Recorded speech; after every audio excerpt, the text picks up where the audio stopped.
Hey everybody, Coach Brew here, another episode of Windshield Wisdom. Today's episode is about a very simple concept. Never trust somebody who isn't experiencing the pain of the problem to solve it quickly for you. What am I talking about? That was a little cryptic, right? That's the word. Here's what I'm talking about. And I don't want to get into a political discussion on this. It's simply a reality that transcends government politics. But right now, the shutdown, the quarantine, and shelter in place, shuttering of businesses temporarily, although no one seems to know how temporarily. What it's done is it's actually crippled some businesses. They've closed permanently already as a result of the government's decisions. When I say government, I mean state government, not our national government. It's a state level decision. Some have shuttered permanently. Others are just financially crippled to the point where they can't pay their mortgage. They can't pay their lease on their retail space, the restaurant, whatever the case may be. They can't pay their people. People are unemployed. People are hungry. People are depressed. People are anxious. People have no income. They're losing sleep. Like the side effects or the unintended consequences of quarantine have been so far above and beyond the fatalities from the coronavirus. And our government has become so fixated on corona. You know, we need testing, masks, don't wear masks, wear masks, 6 feet apart, wash your hands, don't touch any surfaces because it spreads, through contact. To now all of a sudden it doesn't spread through contact like they thought. They become so fixated on the virus, they forgot about the law of unintended consequences. The law of unintended consequences is always undefeated. And what has happened is the very people responsible for making these decisions and doing so from the creature comforts of their state offices where they don't pay a lease, where the taxpayers pay their salary, and where they haven't been furloughed, their staff hasn't been furloughed, and where they're not literally hungry and they're not losing sleep. They cannot be trusted or counted on to come up with an intelligent solution for you. Never mind quickly, really at all, because they don't have a skin in the game. They're not suffering the pain of the problem like the average American citizen is, like the average business owner is. They're not entrepreneurs. They don't understand.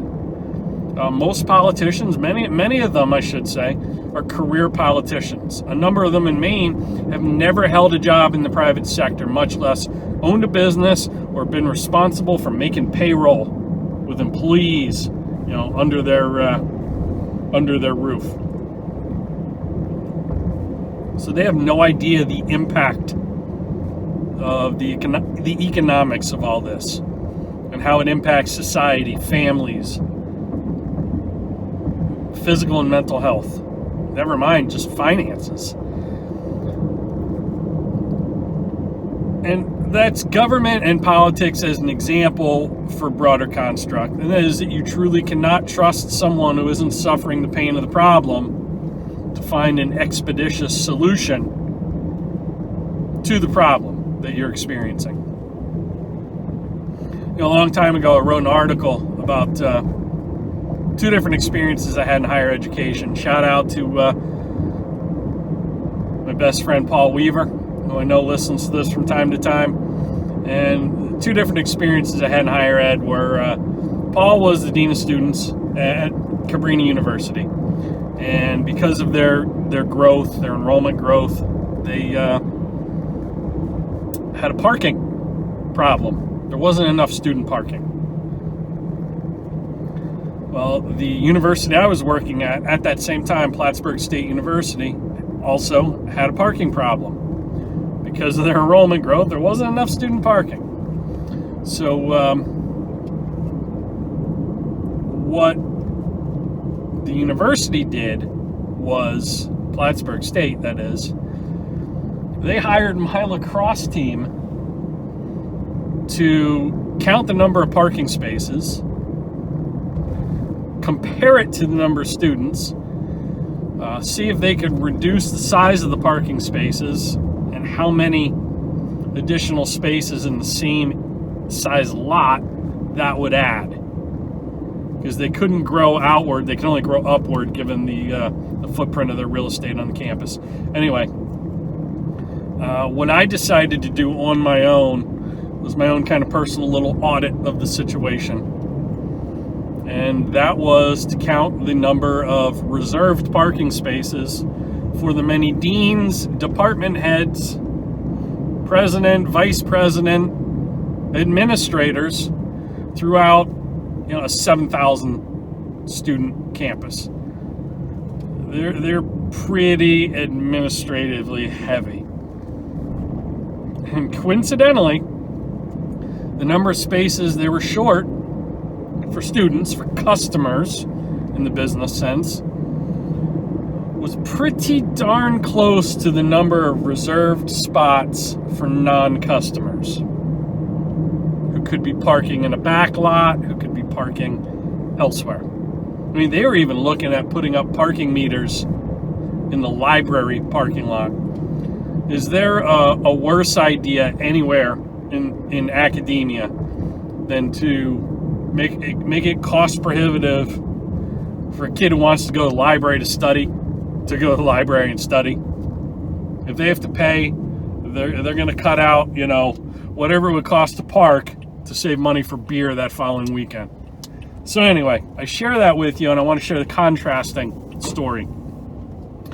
My good friend Paul Weaver, Dean of Students at the time at Cabrini University, to demonstrate that he had a skin in the game solving the problem of a parking shortage, he personally took down his reserved Dean of Students parking sign and parking space and made it an open space anyone could park at in front of the administrative building. And it sent a very clear message that he was going to suffer the pain of the problem just like everyone else until he found a solution for everyone else. That's real leadership. And right now what you're seeing is not real leadership in government. It's also not real leadership in corporate America in many cases. The richest man in the world, Jeff Bezos, CEO of Amazon, publicly has requested that the American public donate to help his financially strapped employees during this time of crisis and time of need. Think about this. He was just announced as the world's first trillionaire. Instead of help, do you think he has cut back on his lifestyle one iota in any way, shape, or form to help his people? No. He's trying to pass that cost along to everyone else. I'll let everyone else suffer the pain. I'm not going to change. I'm just going to keep the status quo because I'm comfortable. And that's not real leadership. Real leadership is someone who has a skin in the game, who's invested. So the takeaway message for you is be invested, have a skin in the game with your people,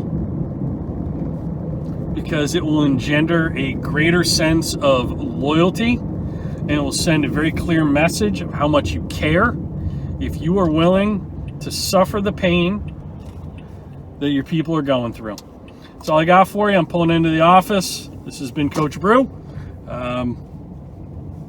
You want more information like this, you can head on over to coachbrew.com, sign up for my e-news, and I'll catch you on the next episode of Windshield Wisdom.